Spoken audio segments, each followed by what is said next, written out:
ওকে, তো যেটা এখানে বলতেছিলাম যে এখন এই যে তোমার প্রথম দুইটা পাত্র মিশ্রণের পরে এটাকে অ্যাড করা লাগতেছে, কারণ প্রথম দুইটা পাত্র মিশ্রণের পর সেইখানে পূর্ণ প্রশমন হয় নাই। তো প্রথম দুই পাত্রের মিশ্রণের প্রকৃতি কিরকম হবে বলো তো?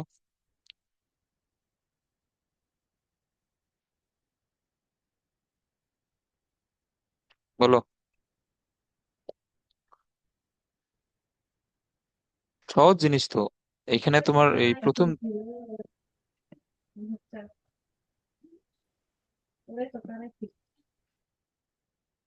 বলো বলো, এই এই প্রথম দুই পাত্রের মিশ্রণের প্রকৃতি কিরকম হবে?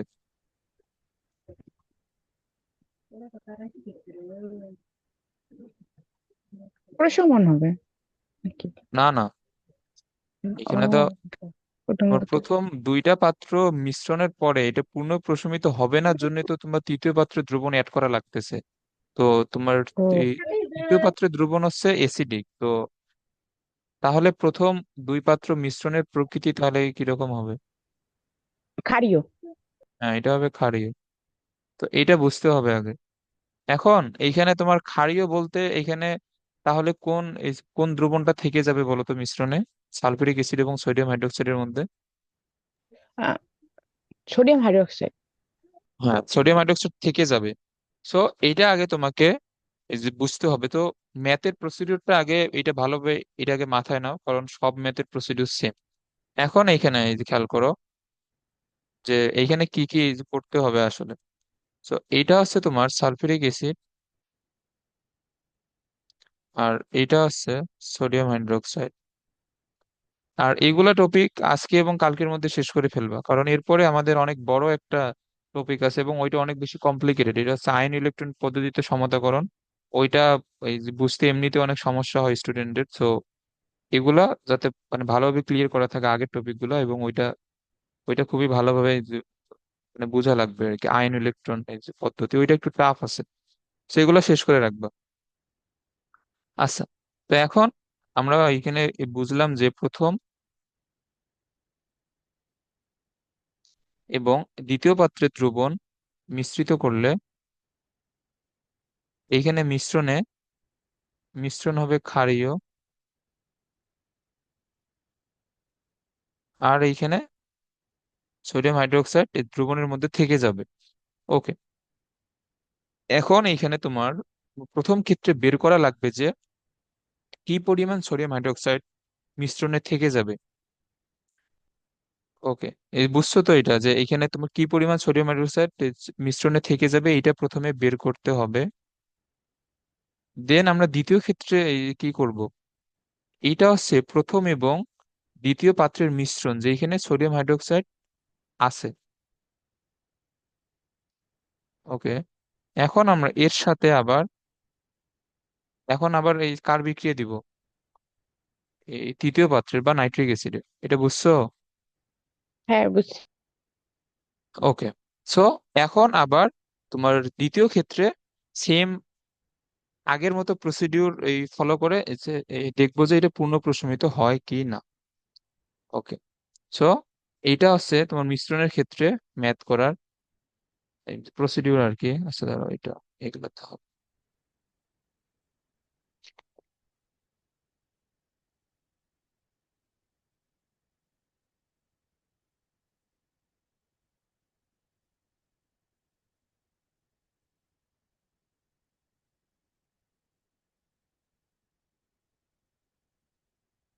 ওকে, এখন এক প্রসিডিউরটা আশা করি এটা বুঝছো। তো তাহলে এখন প্রথম ক্ষেত্রে কার কার মধ্যে বিক্রিয়া হবে? প্রথম ক্ষেত্রে হচ্ছে সালফিউরিক অ্যাসিড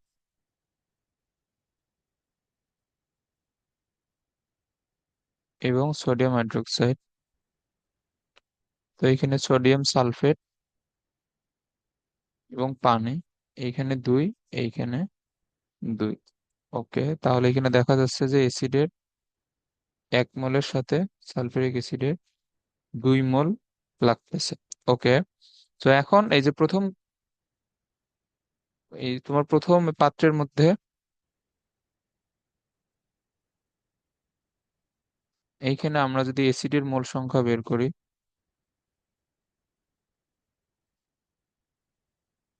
N1 S1V1 দিয়ে।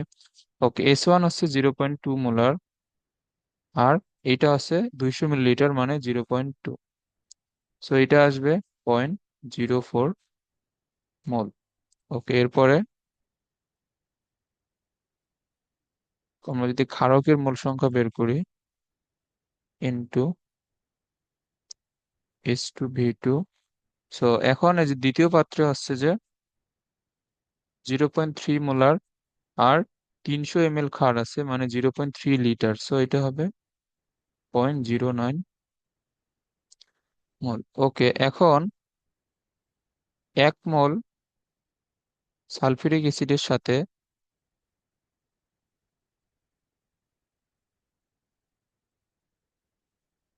বিক্রিয়া করে,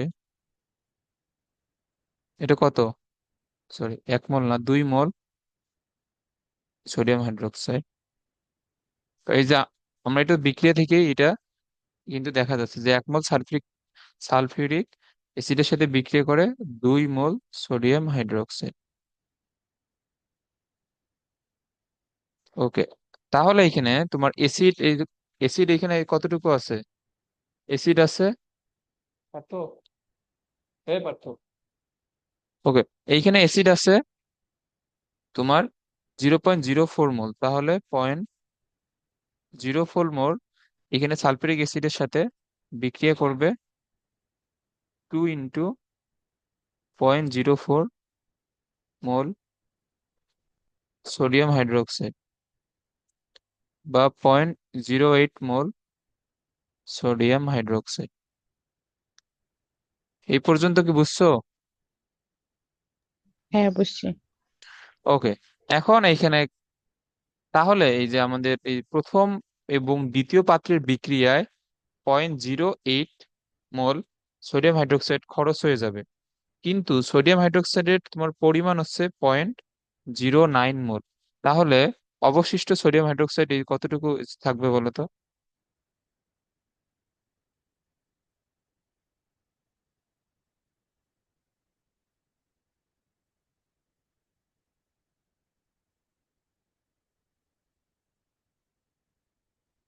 তাহলে এটা হচ্ছে 0.09 মাইনাস 0.08, তাহলে এটা হবে 0.01 মোল। এই পর্যন্ত আশা করি এটা ক্লিয়ার। এখন কিন্তু তোমার এই পর্যন্ত ম্যাথ করতে বলতে পারে। এখন যদি এখানে প্রশ্ন করে যে প্রথম এবং এই দ্বিতীয় পাত্রের মিশ্রণের প্রকৃতি কিরকম হবে, এই প্রশ্ন কিন্তু আসতে পারে কিন্তু। সো এখন তোমার যদি এই প্রশ্নটা করে যে প্রথম এবং দ্বিতীয় পাত্রের মিশ্রণের প্রকৃতি কিরকম হবে, সো তখন তুমি কিন্তু এই পর্যন্ত বের করে লিখে দেবা, যেহেতু মিশ্রণে সোডিয়াম হাইড্রোক্সাইড অবশিষ্ট থাকে, তাহলে মিশ্রণের প্রকৃতি হবে ক্ষারীয়। ওকে,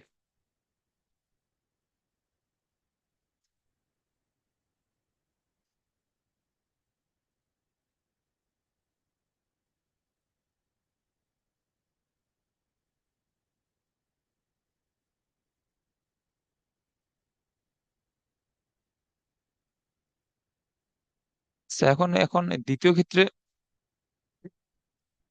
ওকে এখন দ্বিতীয় ক্ষেত্রে কার কার মধ্যে বিক্রিয়া হবে, এটা হচ্ছে সোডিয়াম হাইড্রোক্সাইড এবং নাইট্রিক অ্যাসিড। লবণ হবে এখানে সোডিয়াম নাইট্রেট এবং পানি। ওকে, সো এইটারও 1 মোল, এইটারও 1 মোল। আচ্ছা, এখন এইখানে এই খেয়াল করো যে, আচ্ছা দেখো, আমরা দ্বিতীয় ক্ষেত্রের বিক্রিয়ায় তো কি পরিমাণ সোডিয়াম হাইড্রোক্সাইড আছে আমরা তো এটা জানি, কারণ আমরা এটা বের করলাম যে 0.01 মোল এই পরিমাণ সোডিয়াম হাইড্রোক্সাইডে তো আমাদের দ্বিতীয় ক্ষেত্রে ইউজ হচ্ছে। সো এই দ্বিতীয় ক্ষেত্রে কি পরিমাণ সোডিয়াম হাইড্রোক্সাইড ব্যবহৃত হচ্ছে ওইটা তো আমরা বের করলাম, সো এটা বের করার দরকার নেই আর। এখন আমরা যেহেতু নাইট্রিক অ্যাসিডেরটা যেহেতু জানি না, এখন এইটা বের করা লাগবে যে নাইট্রিক অ্যাসিডের মোল সংখ্যা।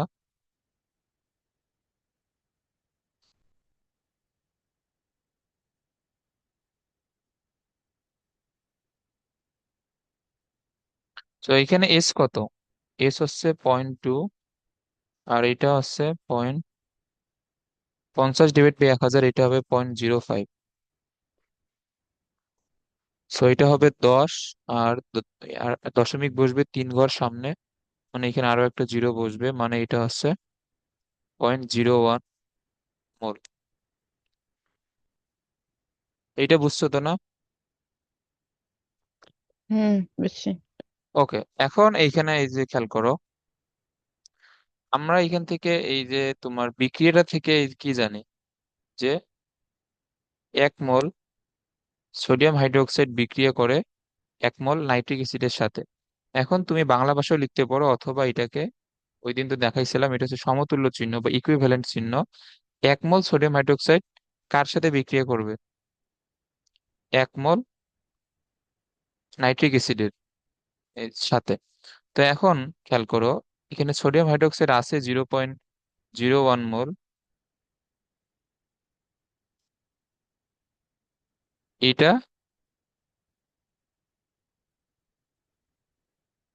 এটা ইকুইভ্যালেন্ট হবে 0.1 মোল নাইট্রিক অ্যাসিড। এখন এইখানে যে জিনিসটা এখানে বুঝতে হবে, যে 1 মোল সোডিয়াম হাইড্রোক্সাইড 1 মোল নাইট্রিক অ্যাসিডকে প্রশমিত করে।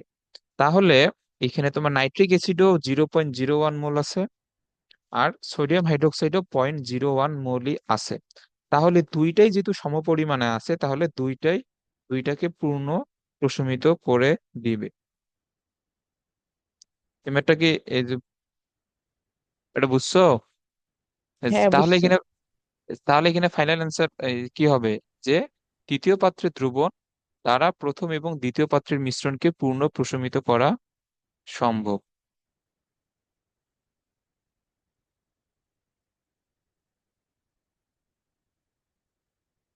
আচ্ছা, এখন যদি এমন হইতো যে তোমার তোমার কোনো কারণে আহ, ধরো যে এইখানে নাইট্রিক অ্যাসিড আছে 0.001 মোল।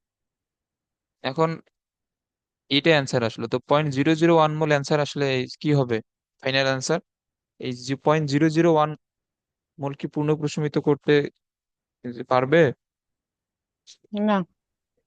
কারণ এইখানে তোমার 0.01 মোল সোডিয়াম হাইড্রোক্সাইডকে প্রশমিত করার জন্য ওর সমপরিমাণ নাইট্রিক অ্যাসিডই লাগবে, কারণ মেইন বিক্রিয়া এদের রেশিও হচ্ছে 1:1। তাহলে যদি সোডিয়াম হাইড্রোক্সাইড চেয়ে কম পরিমাণে নাইট্রিক অ্যাসিড থাকে, তাহলে কিন্তু পূর্ণ প্রশমিত হবে না। সো এগুলা এগুলা ভালোভাবে খেয়াল রাখবে, এবং এই ম্যাথ তো এই বোর্ডে আসবে একটা, একদম শিওর। এবং এইটাও বোর্ডের প্রশ্ন, এই চট্টগ্রাম বোর্ড 19-এ। আচ্ছা দেখো, এই যে এখন এখন মিশ্রণের এই যে প্রকৃতি। ওকে, সো এটা হচ্ছে রাজশাহী বোর্ড 19-এর প্রশ্ন। আচ্ছা, এখন এই যে আমরা ক নাম্বারটা কোন সূত্র দিয়ে করবো? এখন বি পাত্রে হচ্ছে যে তোমার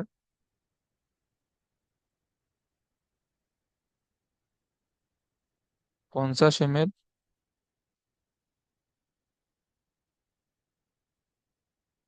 0.5 মোলার সোডিয়াম কার্বনেট আছে। আচ্ছা, এখন এটাকে বলছে 0.01-এ রূপান্তর করতে কি পরিমাণে পানি যোগ করতে হবে, এটা কোন সূত্র বলো তো?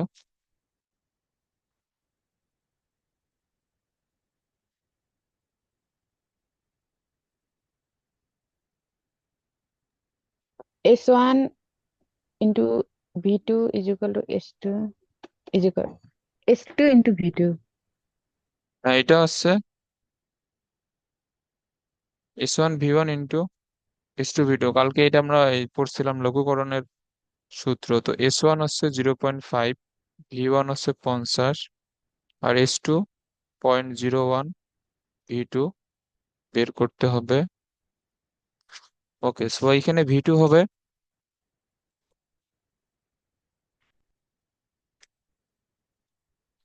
আচ্ছা এটা বের করো তো। আগে ছিল 50, আর যোগ করতে হবে 2450, তাহলে অ্যান্সার আসবে 2500। ওকে, তো এইটা হচ্ছে তোমার দ্বিতীয় ক্ষেত্রে মোট আয়তন। তো তো আগে ছিল 50 আর দ্বিতীয় ক্ষেত্রে মোট আয়তন আছে 2500। তাহলে পানি যোগ করতে হবে বা দ্রাবক যোগ করতে হবে।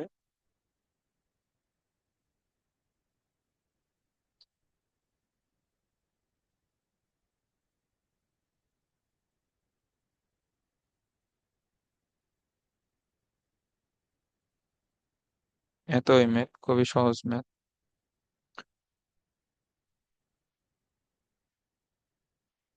ওকে, এখন বলছে যে এ বি সি পাত্রের তিনটি দ্রবণকে একত্রে মিশ্রিত করা হলে মিশ্রণের প্রকৃতি এই কিরকম হবে। ওকে,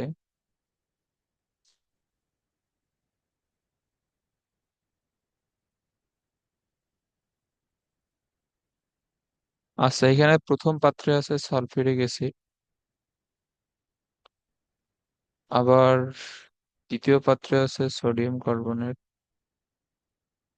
আবার এইখানে আছে HCl। ওকে, তো এই ম্যাথটা আমরা এখানে কিভাবে করব?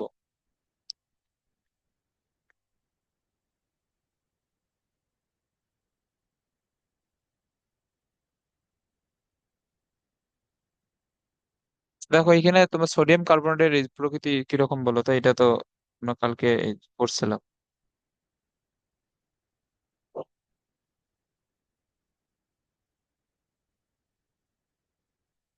তো এই সোডিয়াম কার্বনেটের প্রকৃতি কিরকম হবে?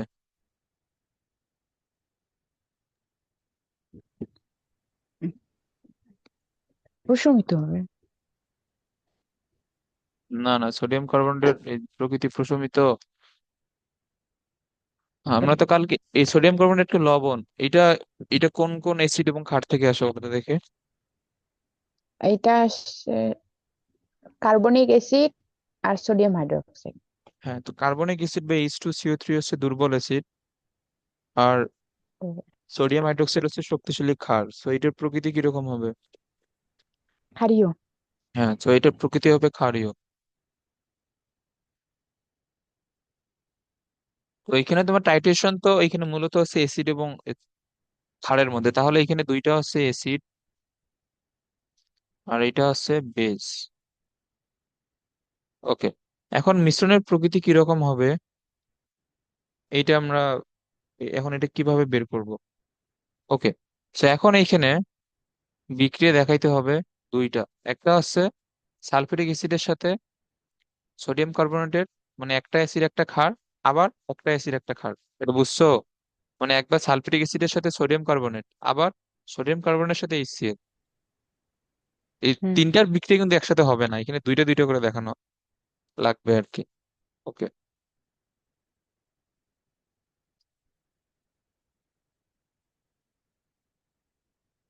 আচ্ছা, আগে তিনটারই মূল সংখ্যা আগে বের করে নেই।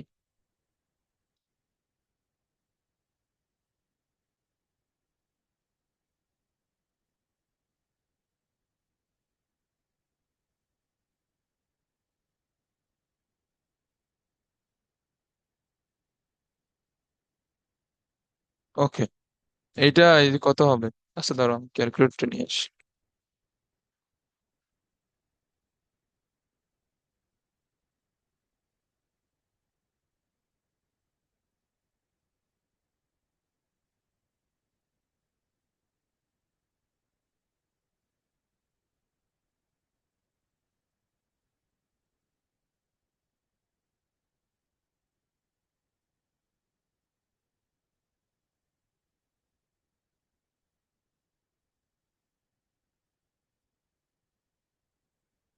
ওকে,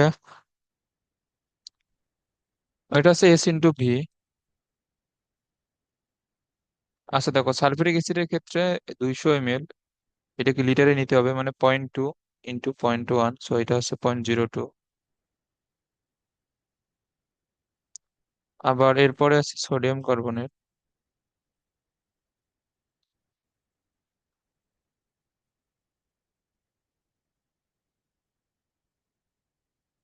এটা কত দেওয়া? 50.5, যেটা 0.5 ইন্টু 0.05, সো এটা আসছে 0.025।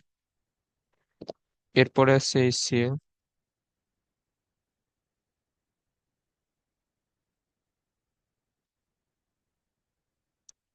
ওকে, সো এটা হচ্ছে 40, মানে 0.04 × 0.05। তাহলে এটা হবে 2 × 10⁻³ বা 0.002, এটাও লিখতে পারো।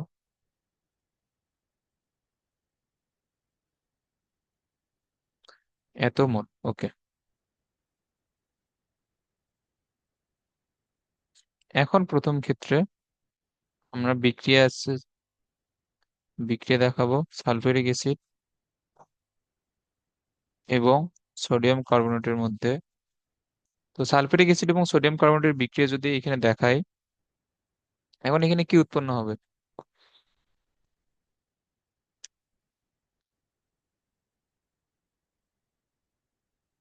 তো সালফিউরিক অ্যাসিড এবং এখানে হচ্ছে যে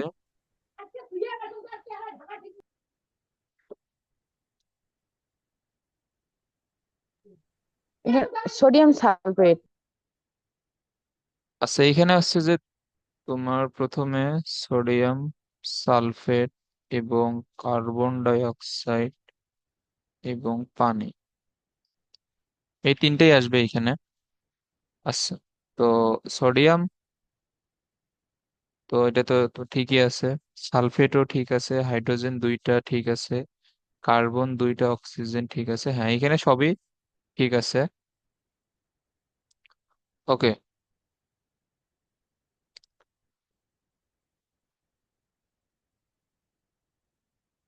আচ্ছা, এখন এইটার 1 মোল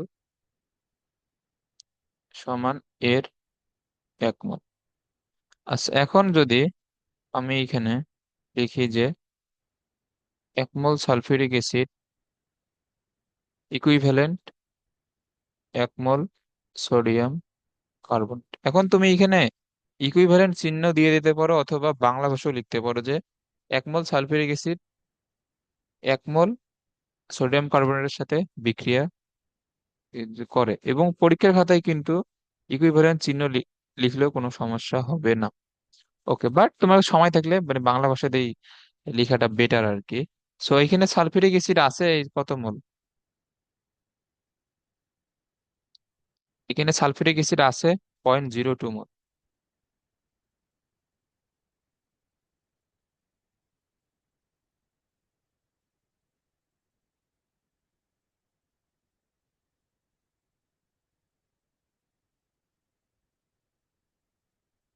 ওকে, তাহলে এখন এই তোমার তাহলে প্রথম বিক্রিয়ায় 0.02 মোল তাহলে সোডিয়াম হাইড্রোক্সাইড খরচ হয়ে যাবে, কিন্তু সোডিয়াম কার্বনেট আছে 0.025। তাহলে অবশিষ্ট সোডিয়াম কার্বনেট কি হবে?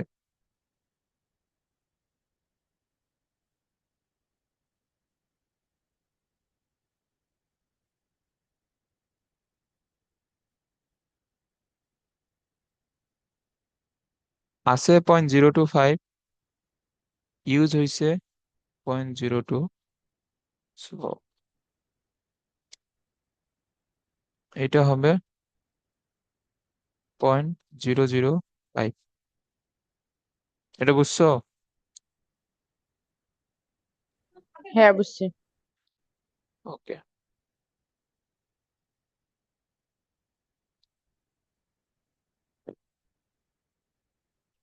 আচ্ছা ধরো এটা তো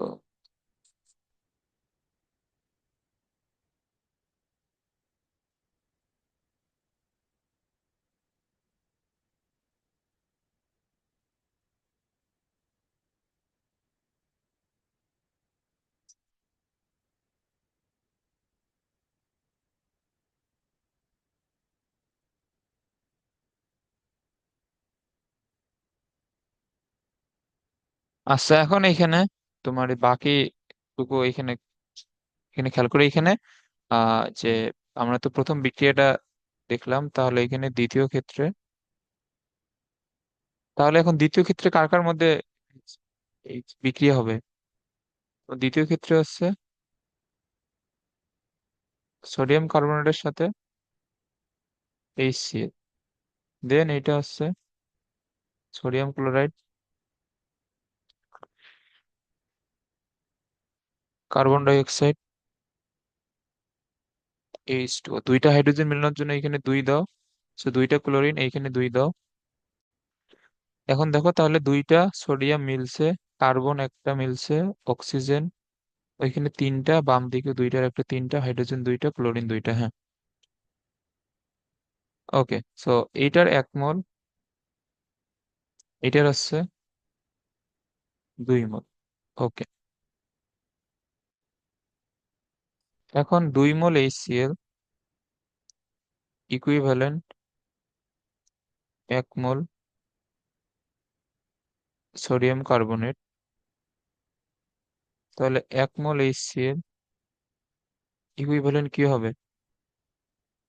হাফ মোল সোডিয়াম কার্বনেট। এখন HCl এর পরিমাণ এখানে এখানে ছিল কতটুক?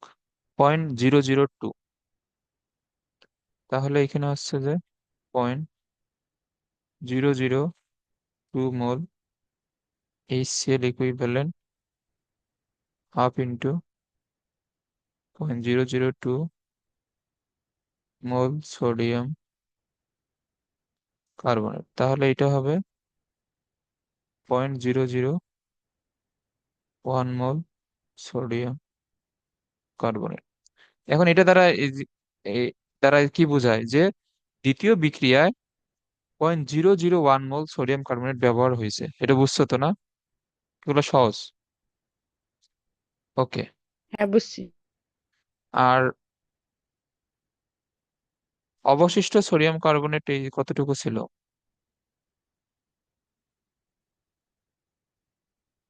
অবশিষ্ট সোডিয়াম কার্বনেট ছিল 0.005। ওকে, এইটা ছিল 0.005 মোল। ওকে। আর দ্বিতীয় ক্ষেত্রে ব্যবহৃত হয়েছে, তাহলে তোমার দ্বিতীয় ক্ষেত্রে ব্যবহৃত সোডিয়াম কার্বনেট, আচ্ছা একটু ধরো।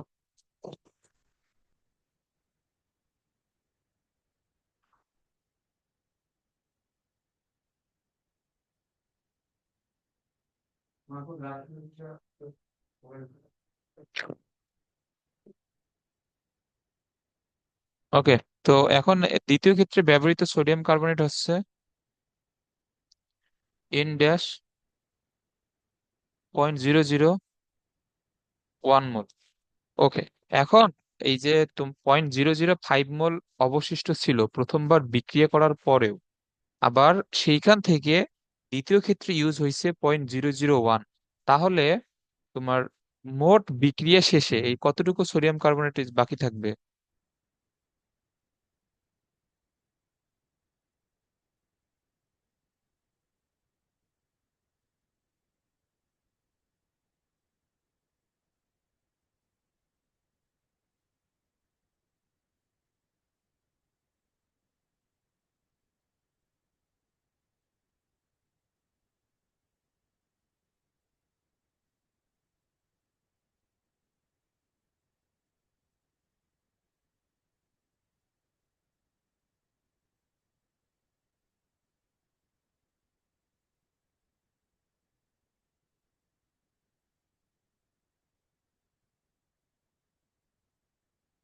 ওকে, এই পর্যন্ত কি ক্লিয়ার ম্যাথটা? হ্যাঁ। ওকে, এখন তোমার বিক্রিয়া শেষ পর্যন্ত এইখানে কি অবশিষ্ট আছে? সোডিয়াম কার্বনেট আছে। ওকে, তো এখন এই মিশ্রণের প্রকৃতি তাহলে কিরকম হবে? ক্ষারীয়। হ্যাঁ, মিশ্রণের প্রকৃতি হবে ক্ষারীয়।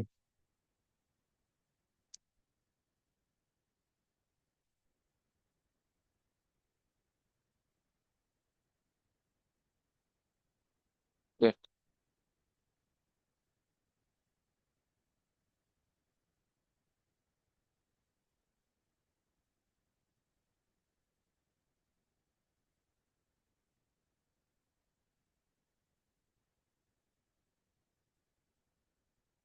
ওকে, তাহলে মিশ্রণের প্রকৃতি হবে এখানে ক্ষারীয়। আচ্ছা, এখন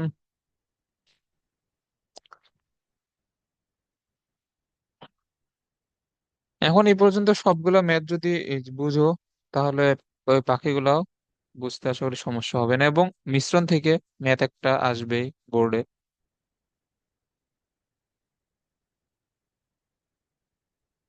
ওকে, এখন এইখানে যে বলছে এম হাইড্রোক্সাইড, বাট এম এর ভর বলে দিচ্ছে 39, মানে এটি মূলত পটাশিয়াম হাইড্রোক্সাইড।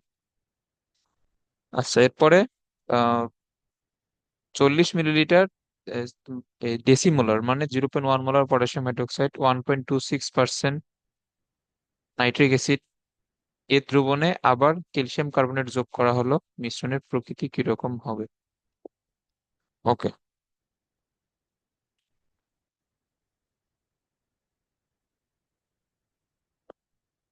হুম।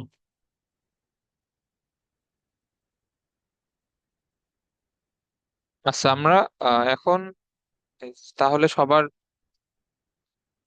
মূল সংখ্যাটা আগে বের করে নেই, কারণ এইখানে আমাদের এই যে কে বাকি থাকবে বা কে বাকি থাকবে না, এটা আমরা কিন্তু মূল সংখ্যার মাধ্যমেই বুঝতে পারবো। সো এই টাইপের ম্যাথ গুলোতে আগে আগে মূল সংখ্যা বের করে নিবা। সো পটাশিয়াম হাইড্রোক্সাইডের মূল সংখ্যা।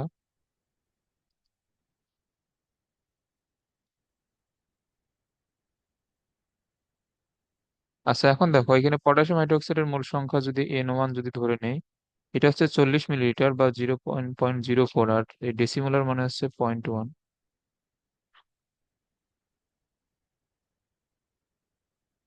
সো এটা হচ্ছে 0.004। আচ্ছা, এরপর 1.26% নাইট্রিক অ্যাসিড, 50 মিলিলিটার, 1.26%। তো এখন এটার মূল সংখ্যা বের করার জন্য প্রথমে কি বের করা লাগবে বলো তো?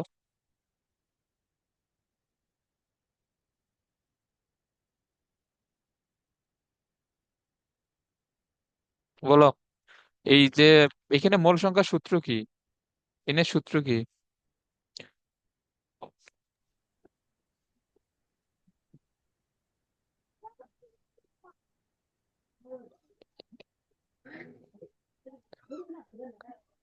হুম। এন এর সূত্র তো অনেকগুলো আছে, কোনটা বলবো? আমরা এই যে আমি এখানে এই লাইনে আমি এই যে কোন সূত্র ইউজ করছি এনের? S V. হ্যাঁ, তো লেন হচ্ছে S × V। তাহলে এখানে যে তোমার পটাশিয়াম হাইড্রোক্সাইডের এসও দেয়া ছিল, ভিও দেয়া ছিল, আর এখানে নাইট্রিক অ্যাসিডের তো ভি দেওয়া আছে। এস এস কই থেকে পাবো?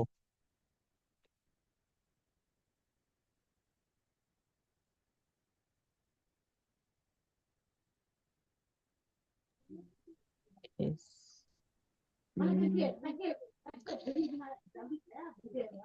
এস এখানে কই থেকে এস পাবো বলো?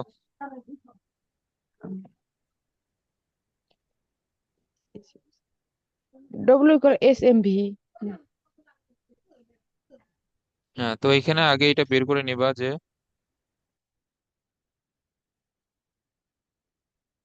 এটা হচ্ছে নাইট্রিক অ্যাসিডের ক্ষেত্রে 1.26% দেওয়া, মানে ডাব্লু হচ্ছে 1.26 গ্রাম, ভি হচ্ছে 100 মিলিলিটার, আর এম কত? নাইট্রিক অ্যাসিডের 1, নাইট্রোজেনের জন্য 14, আর এটা 348। তো এটা হচ্ছে 63। ওকে, তাহলে এটার এস কি হবে? W/M × V। ডাব্লু হচ্ছে 1.26, এম হচ্ছে 63, আর এটা কত? এটা হচ্ছে 100, বাট এটা কিন্তু লিখতে হবে লিটারে। সো এটা হচ্ছে 0.1। এটার অ্যান্সার এই কি হবে বলো তো? এটা ক্যালকুলেটর ছাড়া বলো দেখি।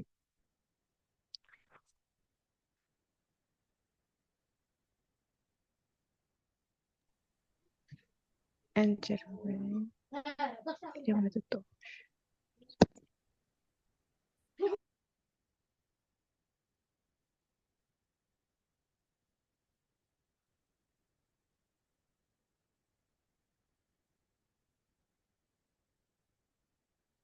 বলো। খুবই সহজ।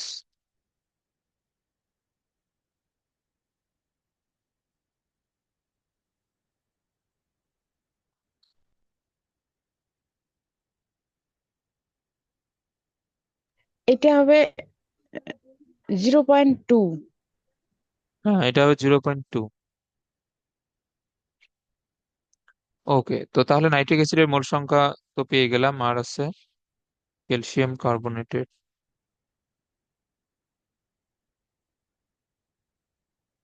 তো এখন এখানে ক্যালসিয়াম কার্বনেটের মোল সংখ্যা কিভাবে বের করব? আচ্ছা, সরি সরি, এটা তো মোল সংখ্যা না, এটা তো ঘনমাত্রা। এটা হচ্ছে এত মোল পার লিটার। ওকে, আমরা তো ঘনমাত্রা পাইলাম। তাহলে এখন এখন ঘনমাত্রা পাওয়ার পরে মোল সংখ্যা N2 সমান কি হবে? S into V. এস হচ্ছে 0.2 যেটা বের করলাম, আর ভি দেওয়া কত? 50 বা 0.05, কারণ এটাকে লিটারে লিখতে হবে। তাহলে এটা হবে পয়েন্ট, কি হবে, 0.2 ইন্টু 0.05।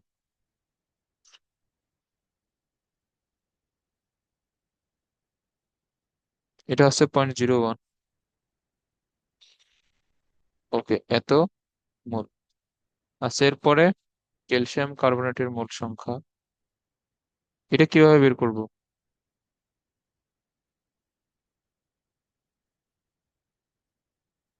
হুম,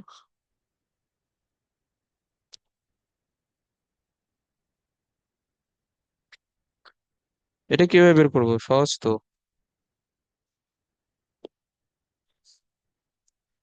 তাড়াতাড়ি বলো। ও, এটা এটা তো হচ্ছে W/M। হ্যাঁ, এটা হচ্ছে W/M, সো এটা হচ্ছে 0.25, আর ক্যালসিয়াম কার্বনেটের জন্য 100, সো এটা হবে 0.0025। ওকে, তো এখন সবারই আমরা মূল সংখ্যা পেয়ে গেলাম। সো এখন এই প্রথম ক্ষেত্রে মিশ্রিত করা হয়েছে পটাশিয়াম হাইড্রোক্সাইড এবং নাইট্রিক অ্যাসিড, তাদের মিশ্রণে আবার পরবর্তীতে ক্যালসিয়াম কার্বনেট অ্যাড করা হয়েছে। তো আমরা আগে তোমার প্রথম ক্ষেত্রে যেটা বিক্রিয়া হবে সেটা আগে দেখি আগে।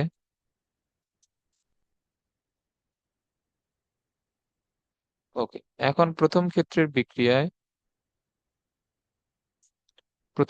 বিক্রিয়া হচ্ছে পটাশিয়াম হাইড্রোক্সাইড এবং নাইট্রিক অ্যাসিড। সো এটা হচ্ছে পটাশিয়াম নাইট্রেট প্লাস পানি। সো এটার ওয়ান ওয়ান মোল, এইটার 1 মোল।